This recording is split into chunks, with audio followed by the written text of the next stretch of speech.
Imagine waking up one morning to find half your retirement savings just gone. Your neighbors losing their house. Your best friend just got laid off. The bank down the street? Shuttered, closed for good. Now imagine this isn't just happening to you, or your town, or even your country. It's happening everywhere, all at once. The global economy is collapsing in real time, and nobody seems to know how to stop it. This isn't a movie plot. This was reality in September 2008.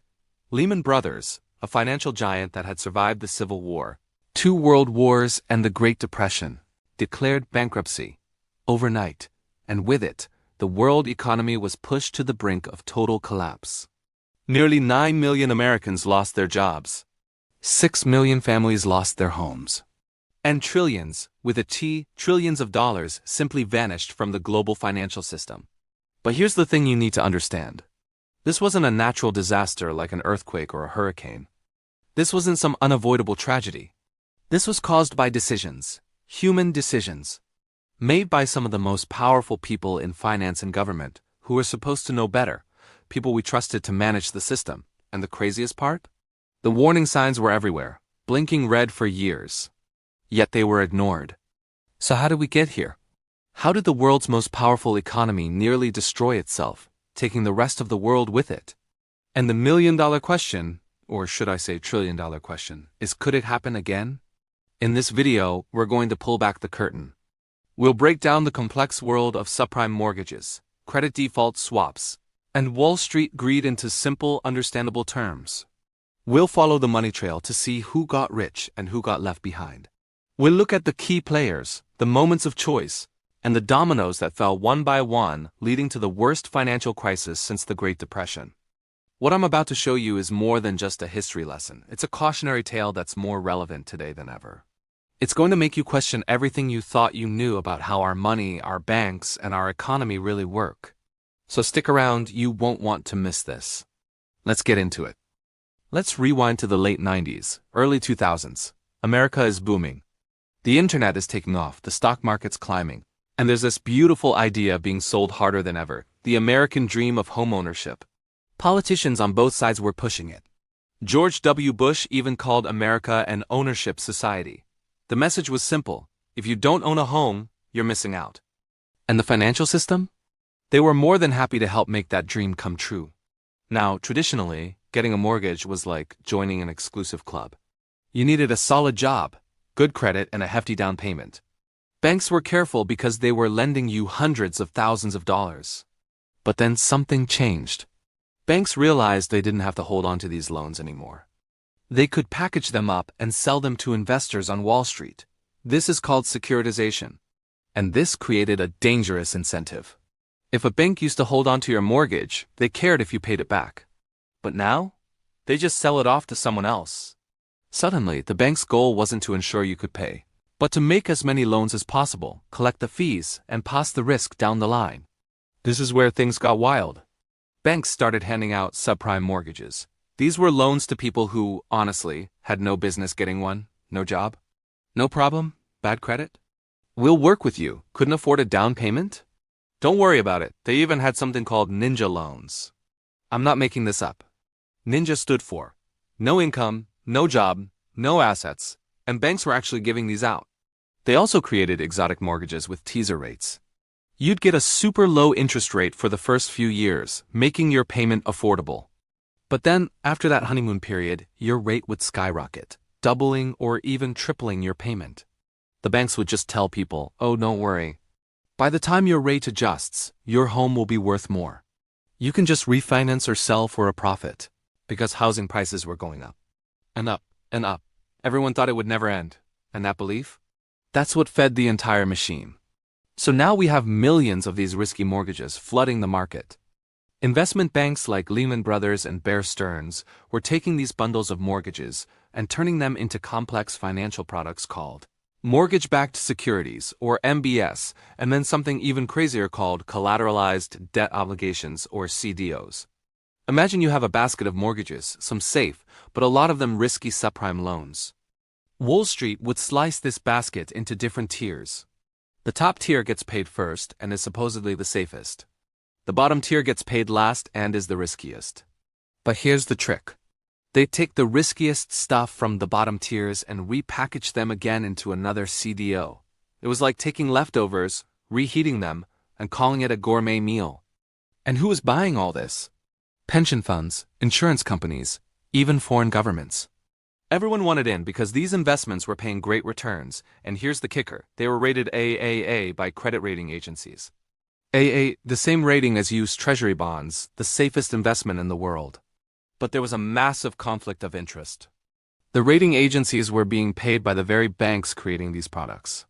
It was like a student paying the teacher to grade their own test. Then there was the insurance. A company called AG was selling something called credit default swaps. Think of them like insurance policies on these mortgage bundles. If the mortgages went bad, the swaps would pay out.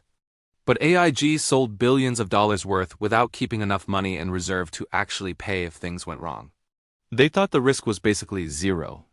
The entire financial system had become a giant casino. By 2006, the cracks started to appear. Housing prices stopped climbing. In some places, they started to drop. Remember all those adjustable rate mortgages with teaser rates? They were starting to reset. Suddenly, people who'd been paying $1,200 a month were getting bills for $2,500, and they couldn't afford it. Foreclosures started ticking up. And here's the domino effect. When one house in a neighborhood goes into foreclosure, it brings down the property values of all the surrounding houses. So now, people who had planned to refinance were underwater, owing more on their mortgage than their house was worth. This meant more foreclosures, which meant lower prices, which meant more foreclosures. The spiral had begun.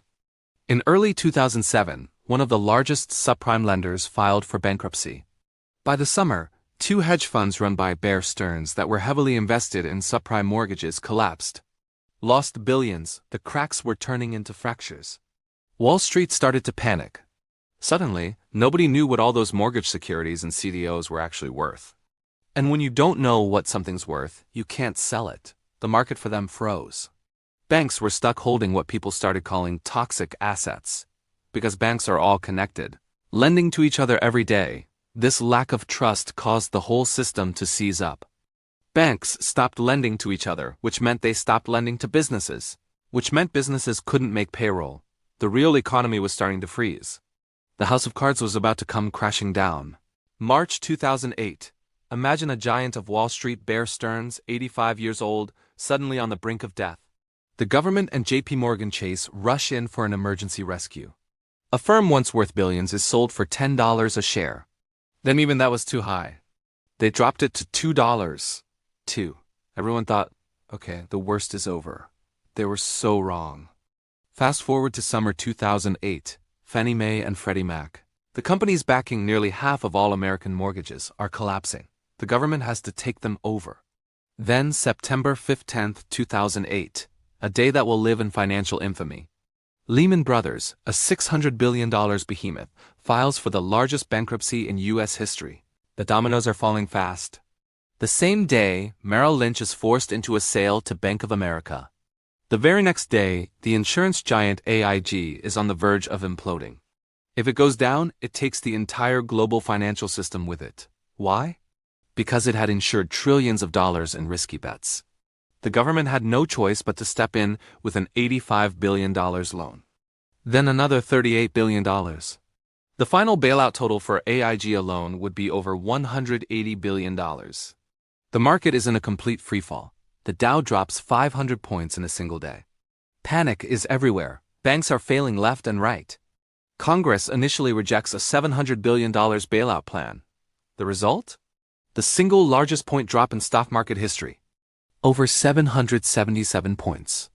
Trillions of dollars in value just vaporized.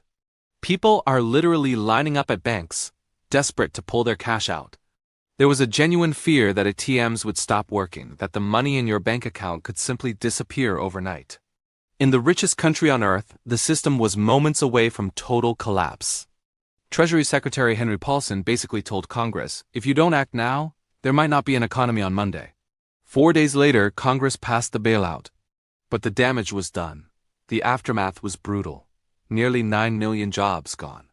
The unemployment rate hit 10%. Almost 9 million families lost their homes to foreclosure. If you had $100,000 in your retirement account, it was suddenly worth 50. Poof, gone. An estimated $10 to $20 trillion in wealth was wiped out globally.